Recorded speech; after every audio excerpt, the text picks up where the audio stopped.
Welcome to another episode of On Location Prince George, brought to you with support from Telestory Hive. I'm your host, Jeff Grunding, and today I'm sitting down with Melissa Glover, Artistic Associate with Theatre Northwest. Theatre Northwest has been in business for about 30 years now, serving Northern British Columbia with live performances and contemporary Canadian stories since 1994. Melissa, it's great to have you on the show. Yes, thank you for having me. I'm excited to be here. Yeah, so Artistic Associate, we talked about that a little Yes. bit off camera. What does that mean? Well, I think we're still figuring it out. There's two other artistic associates at Theatre Northwest. So typically in a theatre company, you have an artistic director. So we shifted from that model to have three artistic associates, and then we have Marnie Hamagami, who is the artistic producer. So the three of us are sort of in charge for programming the seasons that you've seen. So that means picking the plays and doing outreach in the community. So from workshops to we have a jail program up and running again. And we also did a Shakespeare show at the winery a few years ago. So we sort of oversee the artistic vision of the theater. Okay. Yeah, Okay, so you get to help kind of pick the shows and what shows are kind of we do. coming to Prince George, yeah? Yes, And they're all live shows, correct? correct. They're all live performances with performers and actors and Yes. Okay, so take me through the process then of before a show is presented, right? You've got casting, I guess. You have all the rehearsals and practice and everything. What does that look like? Yeah, so typically we try to cast the shows. So we're doing Murder on the Orient Express right now. I'm directing it. I sent contracts out to the actors in August. So we try to get our actors contracted about 6 months before we start the show. And the same with our designers, because they have to have preliminary designs to the theater a couple of months before rehearsal even starts. So then we start rehearsals about 3 weeks until our opening night. So we rehearse 6 days a week, 8 hours a day, and then we open the show. So it's a quick turnaround, and during the time we're rehearsing, we have the set being built inside the theater. Oh, yeah. So somebody is there, like a carpenter is kind of putting together the set. And Yep. so what was the name of that show you said that's coming up right now that you're working on? Yes, it is Murder on the Orient Express. Oh, so what's involved with building that set? Oh boy, it's a lot. Because for people that are familiar with Agatha Christie's Murder on the Orient Express, it takes place on a train. So we are building a train right now inside of the theater. So it's a big build, but it's going to look absolutely fantastic. And it's actually, we've made a lot of progress. I've seen it. So we just haven't put the train doors on yet. So the interior of the train is pretty well finished. And then we're just figuring out the mechanics of the exterior of the train. Oh, yeah.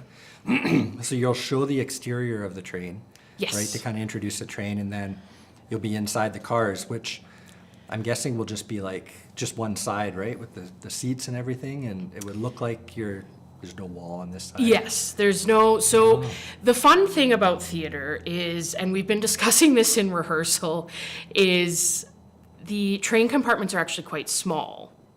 But this is a cast of 10 actors actually. 10 actors, and the compartments are quite tiny. So we sort of are creating the illusion that they expand, so to fit our stage. We have a very wide stage, lengthwise actually, I should say. So we're sort of, obviously with theater, you extend your beliefs, right? We know we're not actually on a train or, so we have to go, okay, we can sort of make it out of the realm of actuality here. Right. So you've got a train that you're in, but it's still a huge stage with lots of room to walk around and move stuff around and Yeah, lots of Yeah. space that we can utilize for the actors. yeah. What about different environments? Because there must be different train cars, right? Is there like a dining car and a Yes, so there's a dining car, and then we have our sleep compartments. And so that's where the main action takes place in this play. But we also have the first scene doesn't take place in a train at all. So, train station? no, not even the train station. No. It's a restaurant. So we have some fun stuff that hides the train. So we're excited about that. Oh, so the train is there and you put the restaurant in front of it, or? Yeah, we have, so the audience will not be seeing the train until it's revealed in the play. So we're very excited for that. And it's going to be a nice thing. We actually have curtains for once. So typically we don't have curtains. Like the Playhouse has curtains, so you can close at the end of an act and do your set changes. Theatre Northwest, when they started back in 1994, they didn't even have a raised stage. So Ted Price, who was the founding artistic director, would build the sets from the ground up. But then when Jack Grinhouse came, he made a stage, but we've never had curtains that fully close. So we're excited to have that for this show. Okay. And I guess you really need that for this show because the train's got to change so much. Yes, Yeah. yes. And we don't have, some productions have done it where you have a revolve, so you can have the exterior of the train, and then you turn it and inside, and then you're inside the dining cart. Oh, yeah. Car, not cart. But we do not have a revolve. We had a revolve in Little Shop of Horrors, which worked well for that set. But for this show, that would have been really tough to do in our space. So, okay, so you've got the train there. You've got it set up as well, like what trains do you have? What environments? I mean, We've got a dining car and then our sleep compartments. and sleep Our compartments. So first class sleep compartments. okay, and everything happens in those two. Somewhat. There's some hallway stuff that you'll see, but basically those are the main settings inside the train, yes. Okay, so tell me how that works when the curtain closes and you're going to switch over now to the next scene. Like, okay, you're going from the sleep compartment, which is all configured with beds and pillows and blankets and all that, and now you've got to switch over behind the curtain to the dining car. Yes, well, the curtain, we have, the train doors are on a track, so they're just going to move to reveal each car. So the car is going to be there already, and you're just going to shift your eyes over to the other Yes. car? Oh, gotcha. And there's going to be, so in theater, lighting is so important. So lighting will help with a lot of things for this show specifically. So to help us go, okay, now we're in the dining car, and then the sleep compartments go dark, but then sometimes the doors will close for the sleep compartment to cover a set change. Right. Okay. So that makes more sense then. I was kind of picturing one car, like one train car being used as both sets, and then when Yeah. the curtain closed, 20 people ran in and grabbed the pillows and blankets. Oh, and other goodness, people- no. Oh, Yeah. that would add probably 30 minutes to the show, Right. which is great. So Brian Ball, our set designer, came up with this great idea to have the doors just be able to move, and they can move in sections. So if you just want to reveal part of something, you just have to move piece of the door. Oh, okay. So it's the mechanics of it are going to be great. We have 8 more rehearsals until we get on stage. So when you're rehearsing in the rehearsal hall, which is our lobby as well, where people come and buy tickets, and we don't have So in the train, there's a step up to get into the compartments. When you're in the rehearsal hall, we don't have that step. We just tape out everything on the floor. So sometimes actors, we're only in we just started on Thursday rehearsals. So actors are already kind of running into doors or the proscenium. And so it's going to totally shift when we get into the space and get to be on the actual set. So much changes, and it becomes a whole different show. So it's hard sometimes when you're in a rehearsal hall. We try to get as many props as possible, especially for this show. There's a lot of things, like there's our evidence that we need, there's luggage. So we try to get our props as soon as we can so that the actors get used to working with them. But then once we go into the theater, it's all brand new. It's almost like starting again. And then we just sort of fine tune and sometimes reblock things. But it's always so exciting to get to be on the set and in the actual world of the play. Yeah. How much time do you get on the actual set? Yeah, not a lot of time. So we get in on Thursday, April 16th. That's our first day on set. And then we have our first preview Thursday, April 23rd. 10 days. A week, yeah. Yeah. So it's a short turnaround. And so and then on the Sunday, so the Sunday, April 19th, we have our cue to cue. So that's when we go through all the cues in the show. There's going to be a lot in this show, from sound to lighting, and we sort of see all the elements coming together. So that's what we call, you might hear a funny saying is, sorry for what I said during Tech Week in theater. Tech Week is when all those elements come together and everybody is very stressed, there's a lot at stake. You open in a short amount of time. So we're not like Broadway or Stratford, where some places have 2 weeks of dress rehearsals and previews, and bigger theaters have a couple of preview nights. We have one dress rehearsal, one preview, and then we open. No way. Yeah, so it's quick, and we do it really well. Like I think the wonderful thing about Theatre Northwest is whenever actors come to work here, they're excited to be here. They come here specifically because of what we do. And our audiences are, I think, some of the best in Canada. They just love what we do. They're so passionate about theater. They love the actors. One of the notes we make on the first day of rehearsal is, people will come up to you and recognize you from the show and talk to you as if they're an old friend. And I think that's really important. It is such a staple in our community to have the theater, and it's a place to connect with other audience members. You're all experiencing this one-time thing because each performance is different, right? Unlike a movie, you go to a live theater show and one night, I'll give an example. I was in Little Shop of Horrors. I was the voice of Audrey 2, the plant.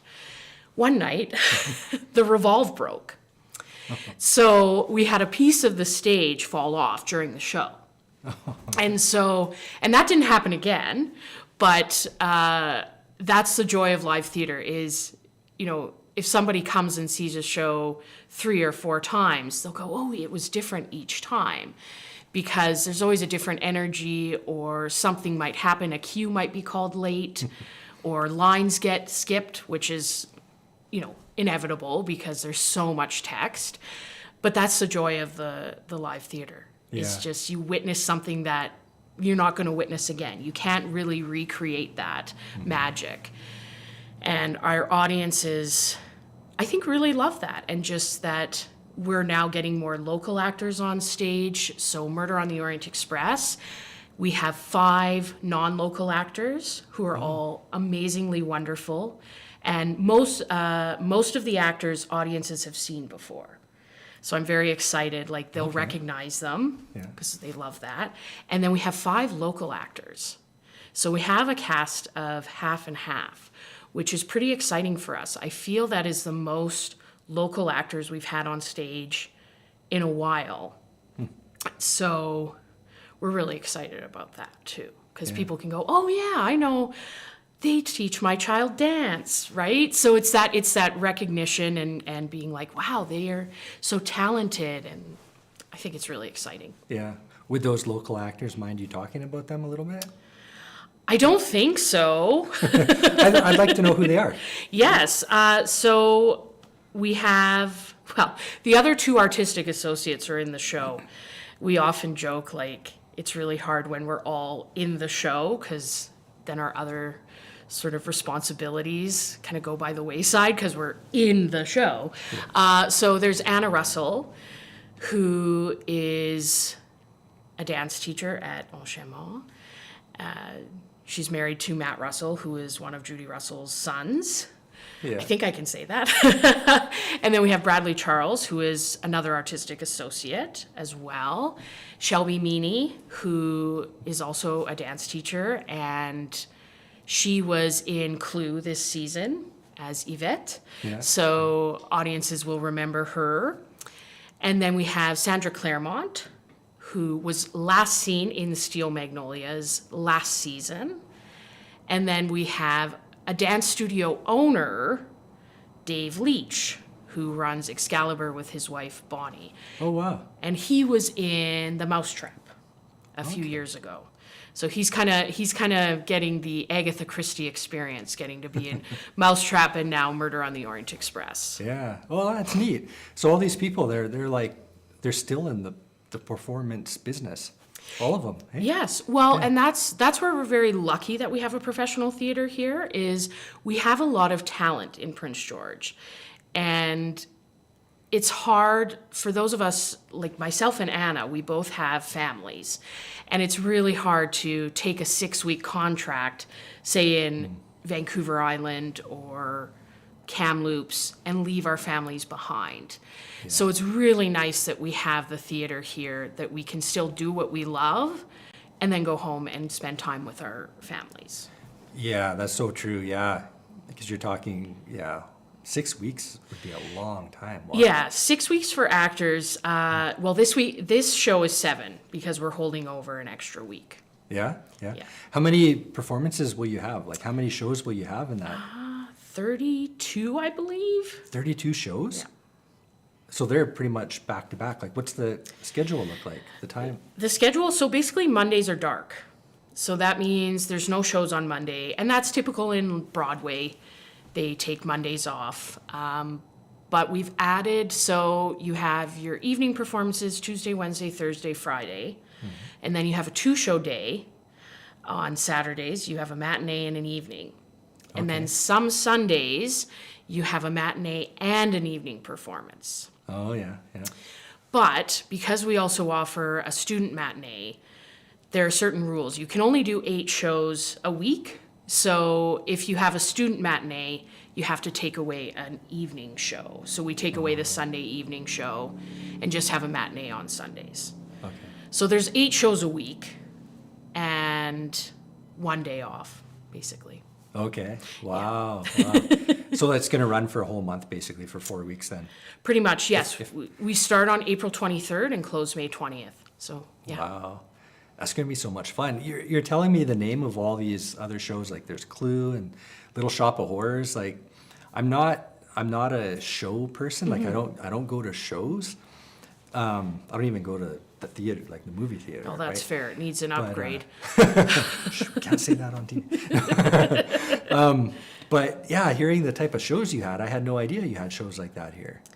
Yeah, well, I think what we're leaning into more and more is people want an experience when they come to the theater, right? Is we are competing now with streaming services and just, there's DoorDash now, there's Uber Eats. Like, you can just go home, stream a movie, stream TV, and order in. Like, you don't need to go out anymore. And that helped us through COVID.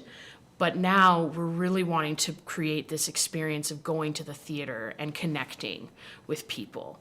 So we're trying to pick these shows that have name recognition, because even though you might not be familiar with Murder on the Orient Express, I think most people have heard of Agatha Christie. She is second to William Shakespeare in terms of selling books.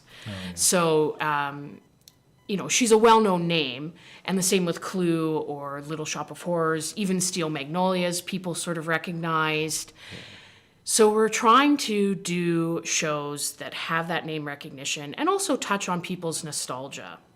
As a millennial, I can say that we love sort of remembering the 90s, Yeah. right? And so we sort of love remember when, and going back to the good old days, if you will. And I think with Murder on the Orient Express, what's exciting is there's a big question of what is justice, and justice versus retribution. Justice is a huge question in this show. And I feel that it's relatable to today. I think we can all agree with that. And we are often questioning, what does justice mean? What does it look like? We have our legal system that is often black and white, but our world is not. And so Agatha Christie has created this world of these characters that live in that gray area. And then we meet Hercule Poirot, who is the famous Belgian detective. Never call him French. And he throws a wrench into the train characters' plans. So he sort of comes in, and he's a great character. I think, again, he's kind of up there with Sherlock Holmes, as most people will have heard of Poirot. They go, oh yes, that funny little man with the mustache. So he's a recognizable character, and I think we've never done a Poirot mystery. We did The Mousetrap, which is the longest running play that's been done, which is exciting. So it's still running in England today. And then now we're doing a Poirot mystery. Hopefully not the last, because he's such an interesting, fun character to explore. And I think audiences really like seeing folks that have been here before come and play different characters. Oh, yeah. But I will say, our Poirot, incredibly talented actor, he has never been in a Theatre Northwest show before. So we're so excited to have him here Yeah. and share his version of Poirot with you. Wow, that's neat. Yeah, so when you talk about having a show like this coming to Prince George, and somebody in Prince George must be coming up with that idea. Let's do Murder on the Orient. Who came up with that idea, and how does everybody kind of work together to bring that to fruition? Well, I feel like doing Murder, I think I suggested it. I'm pretty sure it was me that was like, hey, let's do Murder, because we talked about doing it a few years ago at the Railway Museum. And then this season, Marnie, our artistic producer, will come to us and say, okay, so you guys need to plan the season. This is how many actors you can have. And sometimes we have a fight, because it's like, well, we need a few more actors. We can't do a 3-season show with 10 actors. It's really hard to find shows that, because then you're basically doing a show with 3 actors, and then maybe 4. So she will give us the numbers. And this season, it was basically like, hey, do the big shows. Have big casts. Clue had a really big cast. The Odd Couple had a really big cast, and Murder on the Orient Express has a big cast. So we were kind of given this task of picking name recognition shows for our 30th season. Because it's our 30th season, and so it was just like, go big or go home. And so we kind of did that, and we do not have, now typically in a season, we have to have half Canadian content, or as we call it, CanCon. So this season, we have none of that. We don't have any Canadian written plays, but next season we do have that in our season, so we're excited. But this year it was basically like, hey, we've made it 30 years, let's have these big casts. And we were all sort of in agreement of Prince George is really digging the murder mysteries. So we thought, hey, let's do the murder mysteries. And they're sort of gonna bookend Odd Couple. So that was sort of how we came to it. And then we sort of, another conversation we have is what slots do we put them in? So do we end with Clue? Do we start with Murder on the Orient Express? We always sort of knew Odd Couple was going to be in the middle because it's the odd man out, if you will, between Clue and Murder. So we just discussed, do we want to do Murder on the Orient Express first or Clue?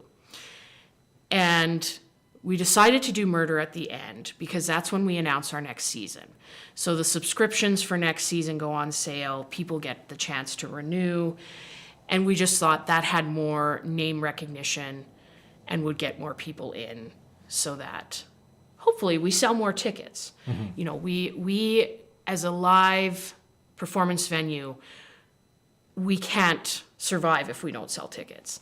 So we're really trying to pick shows that we think people will enjoy and that will entertain our audiences. And also, hopefully, I feel with Murder on the Orient Express, make them think a bit about things, make them question, well, what is justice? What would you do to get revenge? Like, sort of those types of things. And I've kind of hopefully done enough before intermission that will make the audience talk about what's going to happen next. Like, they don't totally know. I've kind of changed the stage directions to kind of hopefully question. We'll see. I was going to ask about that, if you're doing the play kind of verbatim of how it's written, or if you put your own spin on it and kind of introduce your own kind of ideas into it. Yeah, well, it's interesting because this play is written by Ken Ludwig, and he is a comedic writer. So he's written, we did Lend Me a Tenor and Leading Ladies. So I sort of have a bit of a darker take on it.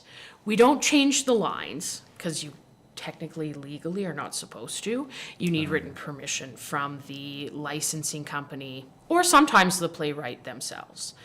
So we've not changed anything. The story is still the story, but there's different elements that I've changed. And I think the humor comes out, like it's a funny script, but the humor comes out in them playing the truthfulness of the situation and the reality of the situation.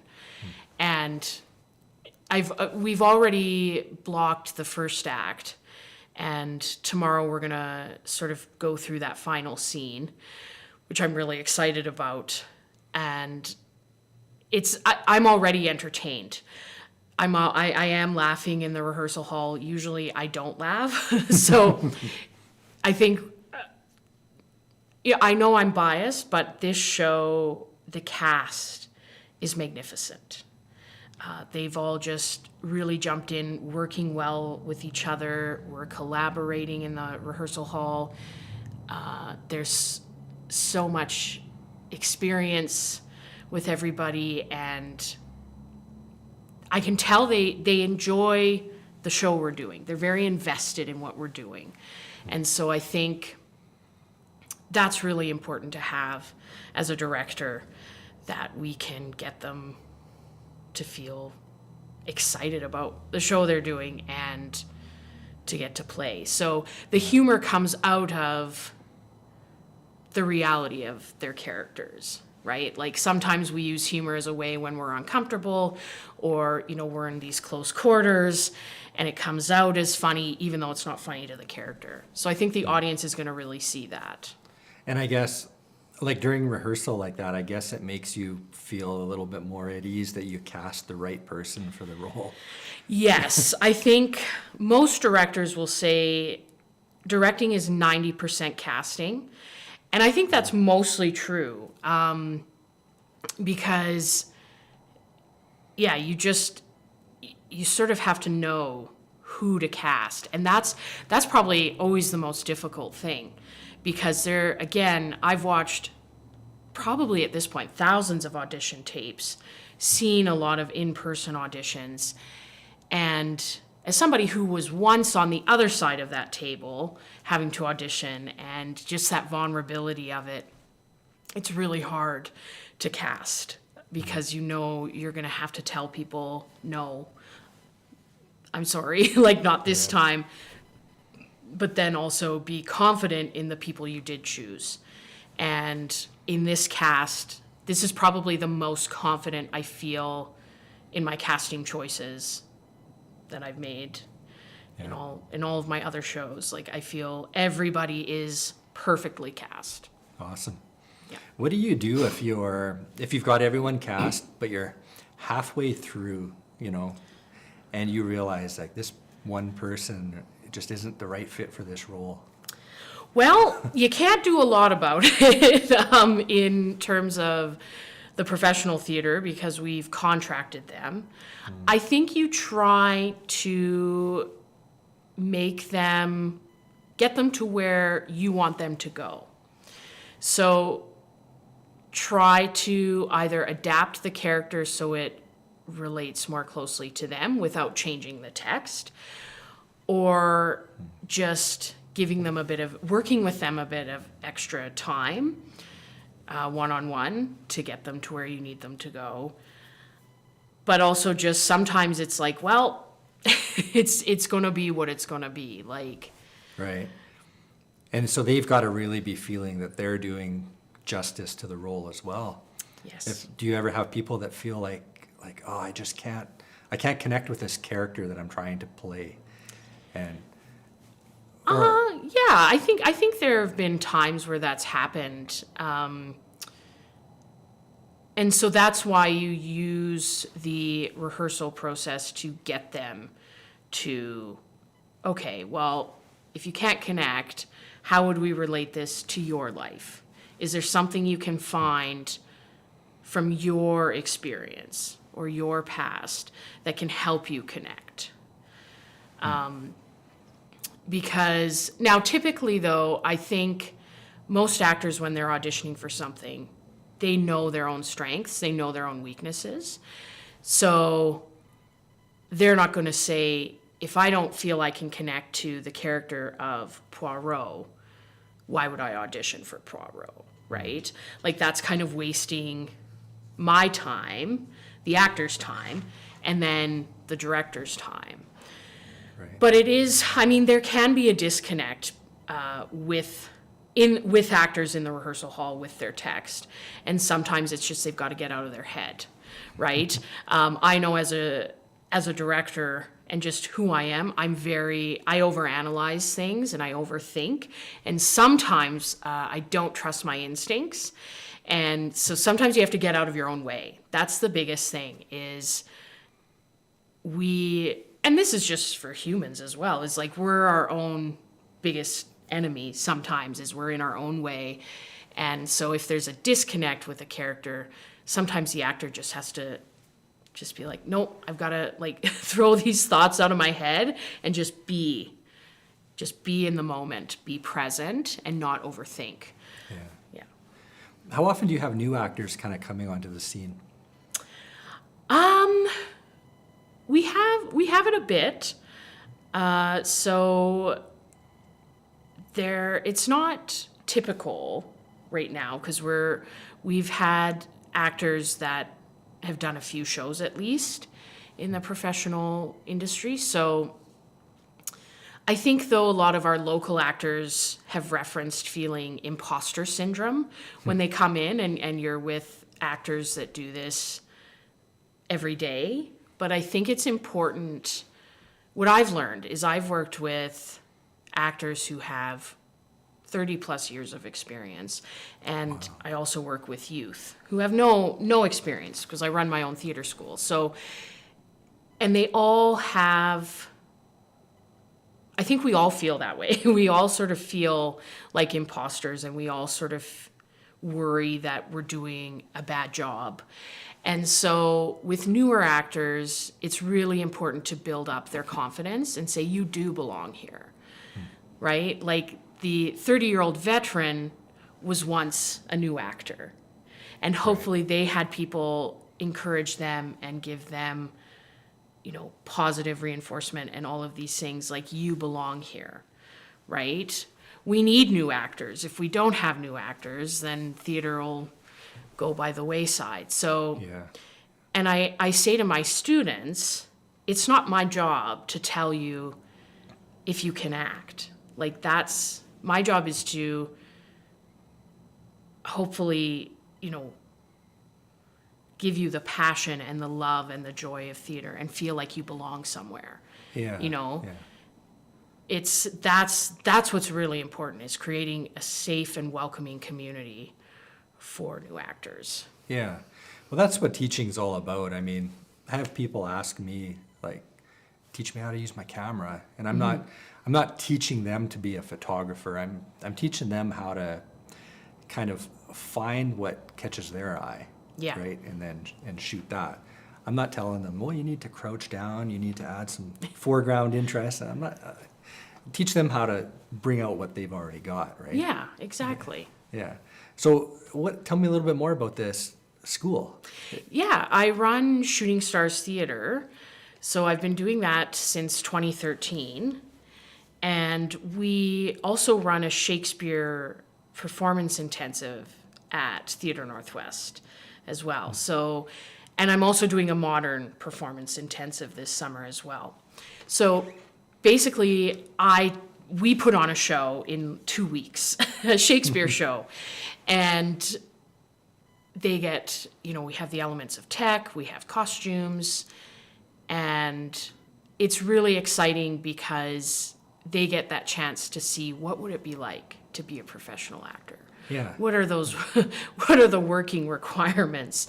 And I'm always amazed at what they can pull off in 2 weeks. They are just, again, so talented, and they really work together as a team.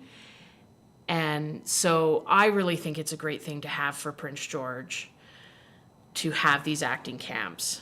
Because sometimes, like when I was a kid, I felt like I didn't belong. I didn't play sports. I wasn't athletic, and I didn't really know where did I fit in. Where do you fit? And I think now it's even harder because of social media, of just all these things. Like, I don't think I would survive as a kid today. But giving them that outlet, right? That creative outlet. Yeah. Because some kids, yeah, it's like they might not enjoy soccer or hockey.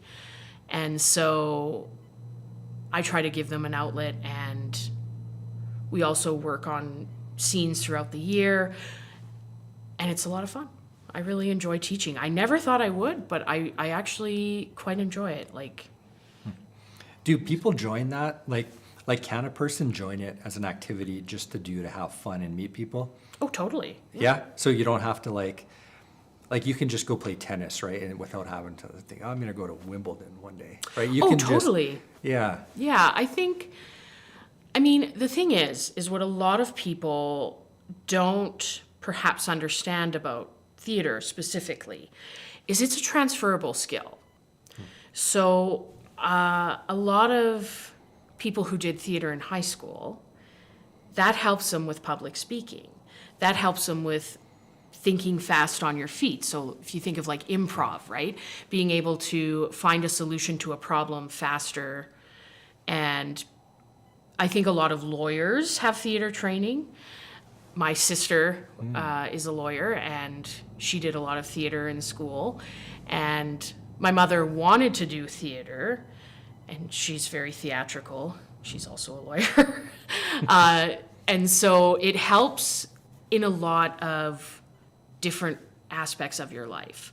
So it helps build your confidence. It helps give you some social skills. It helps trying to not be as nervous, like if you have to give a presentation at work or at school, right? Public speaking is the top fear of most people. And being able to be in theater where we often say it's a judgment-free space, if you don't feel silly, you're not doing it right. It's just a place where hopefully you can let your walls down and just be. And I think that's really important to whether or not you get on Broadway or get in the movies. It's more about creating a confident you, and that you go, yeah, I don't need to judge myself so harshly, or I feel confident coming and giving a presentation today.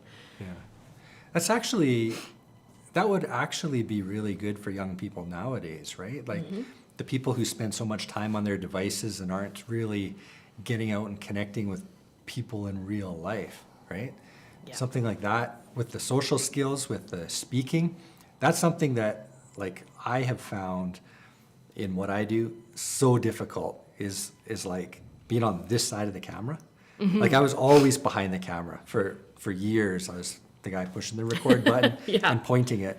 And now even being here and interacting with you and talking with you, I find it difficult to kind of like get a conversation going in a certain direction, right? Like just because I'm not experienced with just communication in general, right? Like I was always the quiet guy. I was always like even playing sports. I was into stuff like archery, which was by myself. You know, skateboarding, which I did by myself. Even I played hockey for a little while. I was the goalie. I was like, So but I could see acting and stuff like that as really being something to get people like to reconnect again, especially when you've got that script and you've got to introduce so much more like body language and dynamics and stuff right into a conversation. Yeah, there's the lines on the page that you're saying, and then what are you not saying? And I think it's also a really good way, like theater builds better communicators. I mean, I think I'm always going to be working on my communication. It is by no means perfect, but if I'm in a play and I have to communicate to you that, the train is stopped, and you can't hear me, how do I relay that message? So you have to go through all of these exercises of, well, how do I get them to know they understand what I said? Because we all communicate differently, and there's so many approaches to theater, and that's sort of what I love, is there's no one wrong way. Like, you're playing hockey, there's a winner and a loser in a game. In theater, there's no loser. Like you're performing. Some people compete, like there's festivals and stuff like that when you're a kid, but when you're performing in a play each night, I think you're always winning because you get to perform in front of an audience, but there's no wrong interpretation. There's a stronger interpretation, I think, is how we would word it. But there's no necessarily wrong, like you and I could perform the same monologue and you would have a different take on it than me. Right. And both takes are good. Like there's not one wrong answer or one right answer to acting. And is that where like the actor themselves brings themselves into the show? Like, like they'll have kind of the way they are like in real life, and then they'll have their actor self, right? Do you find that those actors really bring their own personal experiences, their own personal life into the show? I think some actors do. I think it depends on what show they're playing or what show they're doing and what role they're playing. But most actors often try to relate the character to themselves and bring a bit of who they are through that character. Like, So, sorry. Yeah, no. I was going to cut you off, but I was thinking like, so you've got like an inspector, like police officer or something. Have you ever had an actor who had like actual police background and was able to bring that into acting? Not to my knowledge, no. But they might have. I mean, I think what's so interesting in today's world is we have the true crime podcasts, right? We have all these sort of documentaries coming out. We have the wonderful Only Murders in the Building, and people want to solve those cases, even if we're not a detective, even if we're not a police officer. I typically watch a lot of Dateline, and I already know who did it, right? Really? And yes, and Oh, in man. movies, I can guess pretty much right away the twists and who done it. And so I think we can all sort of relate to, we think we've solved something, and it may not be a crime. I don't necessarily know if our Poirot in real life has tried to solve a crime. I can ask him. That's actually a great question. But it's like trying to solve something. And so he can then touch on that experience he's had as Poirot, Okay. while also diving into the world of Poirot. He's a bit of a different character in that he is totally well known, and there's so much on his, like, there's a lot of research to take from. So David Suchet, who played him on the Poirot mysteries from 1989 until 2013. Oh. And yeah, so 25 years. There's a great documentary I watched called Being Poirot, which helped my research. And he didn't do Murder on the Orient Express until 2010. Oh. Because he was afraid, and he'd already been playing Poirot for years at this point, but he was afraid of not living up to the portrayal that Albert Finney did of Poirot on Murder on the Orient Express in 1974. Really? But David Suchet made a list of 93 points about Poirot and his mannerisms. And so he just created this character that seems like a real person. And he went to Belgium, and they actually regard him as a hero, even though he's a fictional character. Like, there's a birth certificate of his in a place in Belgium, which his birthday is on April 1st.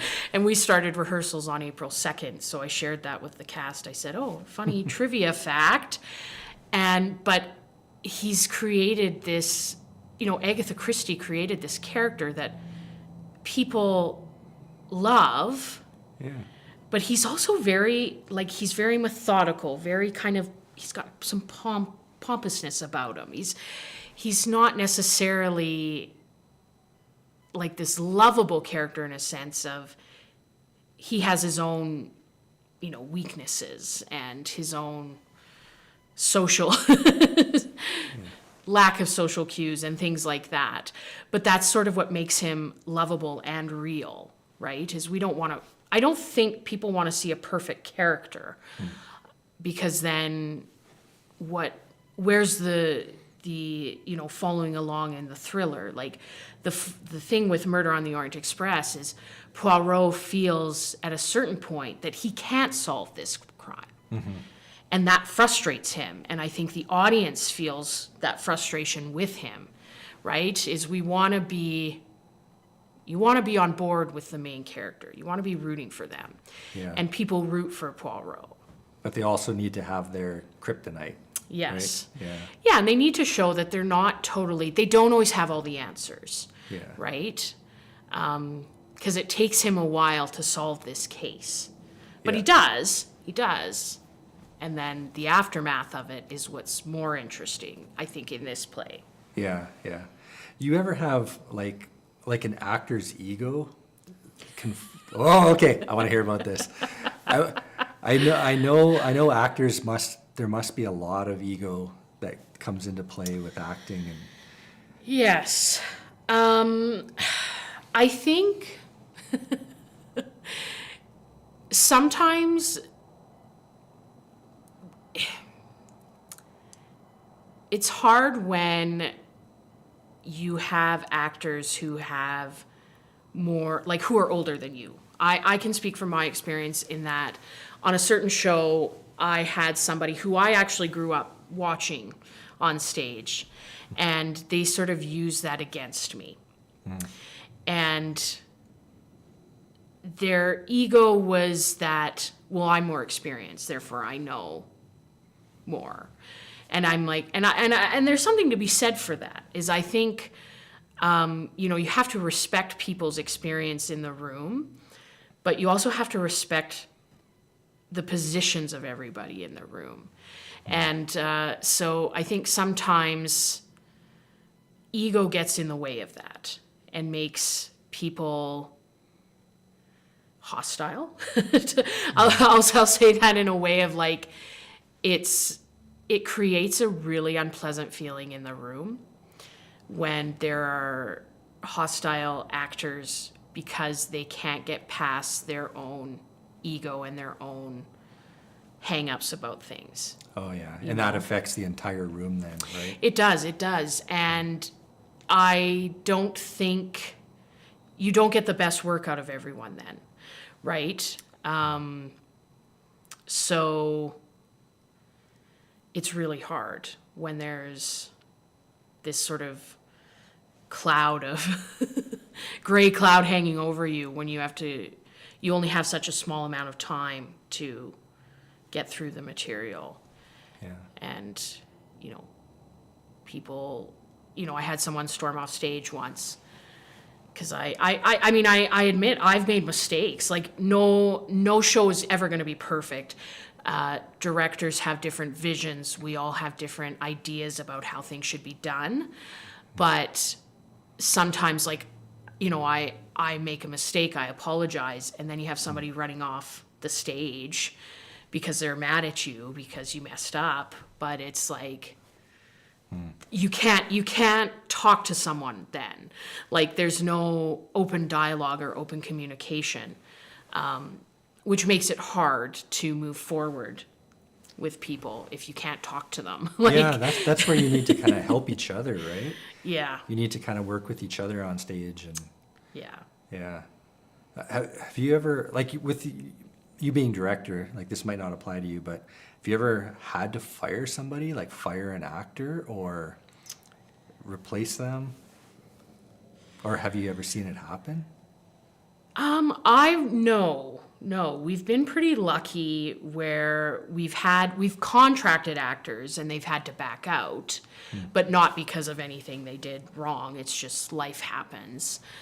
But I know there was a certain year in the theater when there was an actor that I think if he could have been fired, he would have, if it wasn't going to break a bunch of equity rules, and then the theater has to pay, right? Like there's a lot of contract stuff involved, but he created such a hostile space for everybody. And now this was like 12 years ago, but it just was one of those, again, when you have someone like that, I think it puts a damper on the whole show and experience for everybody. And this was another sort of big cast, If it's a one-person show, easy, right? Because it's just them. It sounds perfect for me. Yeah, well, hey, there's lots of good ones. But that's the thing, is when you have the sort of downside, I could say, with bigger cast shows, is you have more people, more personalities, more ways of doing things, more communication styles, and a good variety of ego versus non-ego. So it is more challenging sometimes when you have more actors in the room. And then on the flip side of that, you must have actors that come in and they're just like a ray of sunshine. They're just happiness and joy, and Yes. they're easy to direct, and they memorize their lines and they don't mess them up, and everyone loves them. Oh, yeah. And I think we've been really lucky that we've had that for the majority of our shows. Yeah. I would say in all the years I've been involved in the theater, so either assistant directing or on the periphery as admin and education, or now as an artistic associate and director, is I can probably count on my hand the number of actors that have been like, nope, thank you, we'll see you sometime, you know. Sometime. So we've been very lucky at having wonderful people come to our community. Well, you must be pretty successful being your 30th anniversary in theater. So you must have been pretty young when the theater got started then. Yes, I was. Yeah. I want to talk about some of the other shows because one that you brought up was one show that I grew up with, Little Shop of Horrors. Yes. How the heck did you do that in a theater? Oh, how did we? Wow. Well, we had a revolve, so the stage was able to move. We built a revolve in the stage, so we had we could do our plant shop, and then we could turn it around, set the big plant. Audrey too, who I was the voice of. Yeah. But we were lucky in that the Arts Club in Vancouver, we rented the plants from them. So, so that was nice so that we didn't have to build the plants. Yeah. Because that would have been a lot of time and A lot of paper mache. yes, and budget. And so we were very thankful that, because I remember when we first started talking about Little Shop, and I was like, no, we can't do it here. No, I was totally opposed. And I was like, no, I think, you know what? I think we can. And I'm glad we did, because it was a lot of fun.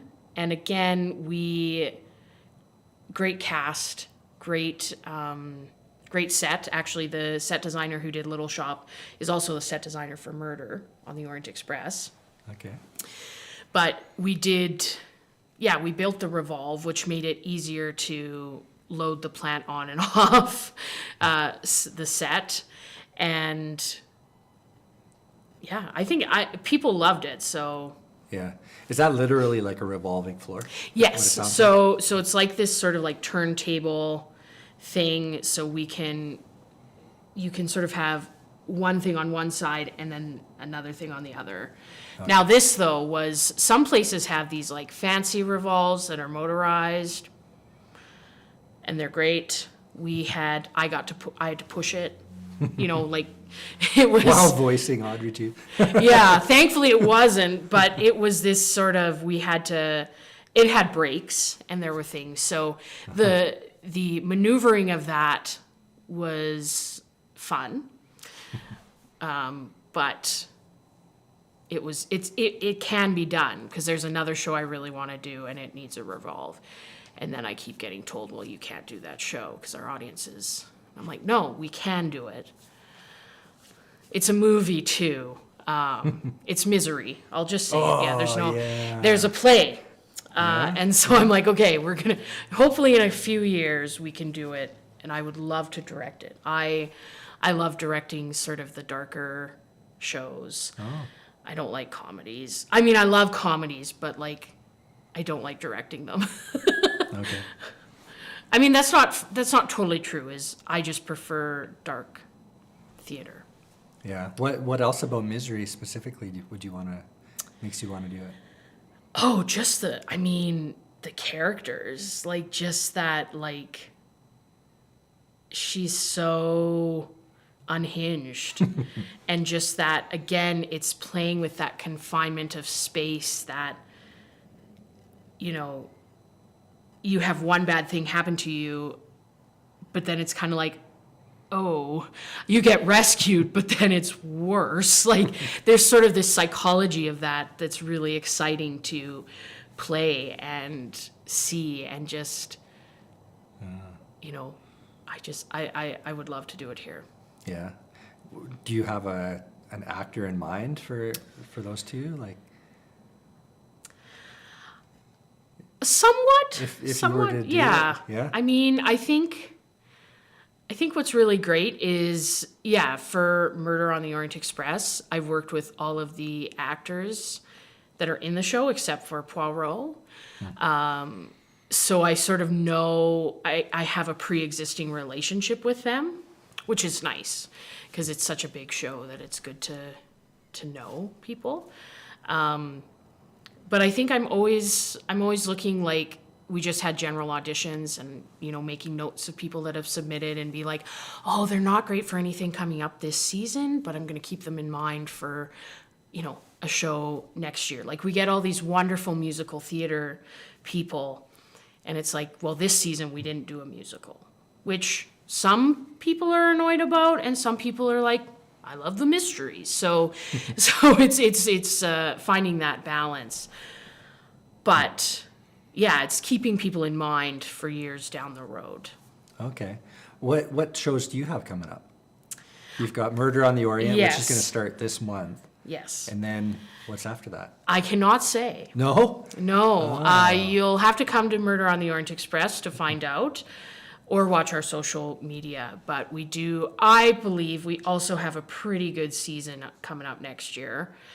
A lot of fun, a lot of maybe some mystery, maybe some music. I don't know. I mean, we'll find out. You know. Don't you? I do. Can you tell me how many you've got kind of in the works? Or- Yes. So next season, we're also doing a 3-show season. But we're going to start, our first show will start in November. Okay. And then Yeah. we go straight to November to May. Okay. Yeah. So all through the winter. And then, so you said this one, you've been working on it. It's like 6 weeks of, or not auditioning, but 6 weeks of like training for the show. And then you've got like a whole month of performances, Yes. correct?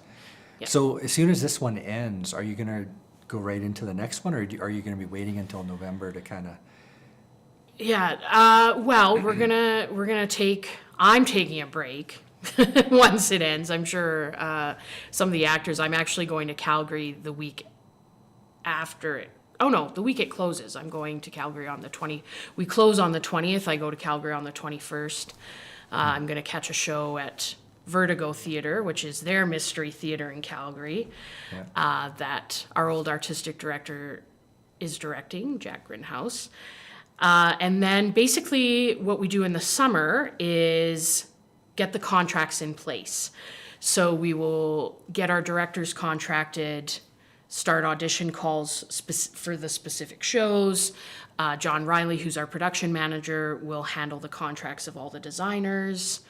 And then getting our sponsorships in place. We also have fundraisers coming up in September. We have another sort of murder mystery one because our audiences really love to do those. And I can announce the theme of that. Sure. It is high school reunion. So we did a poll and most people voted for high school reunion. We had a few themes. And so that's going to be our fundraiser, Okay. because we really rely on fundraising and sponsorships so that we can keep doing these great shows. Because the arts funding there's so many places that need the funding that it's always a little tight. And so sponsorships and fundraising is really how we can get more money to do more wonderful big cast shows. Okay. What can people look out for fundraising? Like, what are you going to be doing? Yeah, well, we do a Gin Blossom event usually February, March. Yeah. We have these Scotch nights, so people can come and drink a variety of Scotches. I've only ever been to one, not for me, I'll say that, to be fair. But people love them. They get to try a bunch of Scotches. And I have a fundraiser proposal that I put forward that I'm still waiting to hear about, but I think it would be a great event in Prince George, is a lawyer show. So some bigger theaters in like Vancouver, Winnipeg, of all places, they do this play, and it's with a cast of all lawyers from the community. And I know some lawyers in this town. especially my mother, who really want to be on stage, but they don't want to, they can't be in a main stage show. So I was like, hey, this would be great if we get this cast of local lawyers, and then the proceeds from the show go to support the theater. And so they get to put on a show, the audience has another play to come to, and we get the money, which is great. And that's another, like, I think what we really want to push over the next couple of years is community involvement, is, you know, being reachable in the community. Like, we're accessible. Like, hey, I want to do an open house potentially in September, so that a lot of people don't know about Theatre Northwest. Yeah. I was working the box office for the UNBC Musical Club, and I had someone come in and they were like, oh, I didn't even know this was here. I said, great, well, you need to come back for Murder on the Orient Express. I gave them a brochure, and hopefully, you know, word of mouth is vital, but I think it's also, we need to have a presence in the community, being at more events, you know, having open houses, doing all of these things. And so that's sort of like, I really pushed Murder on the Orient Express to people at the Gin Blossom Mystery. I said, oh, if you want to see a real murder, come to Murder on the Orient Express. So I think we're just really pushing to be more present in the community. Right on. Well, I wasn't familiar with Theatre Northwest at all, but if somebody wants to come watch a show, how do they get in touch with you? Yeah, there's a couple of ways. We have, our box office is now open Monday to Thursday, 9 to 2, and we're located at Park Hill Center. So that's 556 North Nechako Road. Or you can visit our website, theatrenorthwest.com, and then we are also on Facebook and Instagram at just Theatre Northwest. Excellent. Okay. Well, Melissa, it was a great chat, and loved hearing about the theater and all the little ins and outs of acting. And thank you for coming on here and telling us about it. Awesome. Thank you for having me. All right.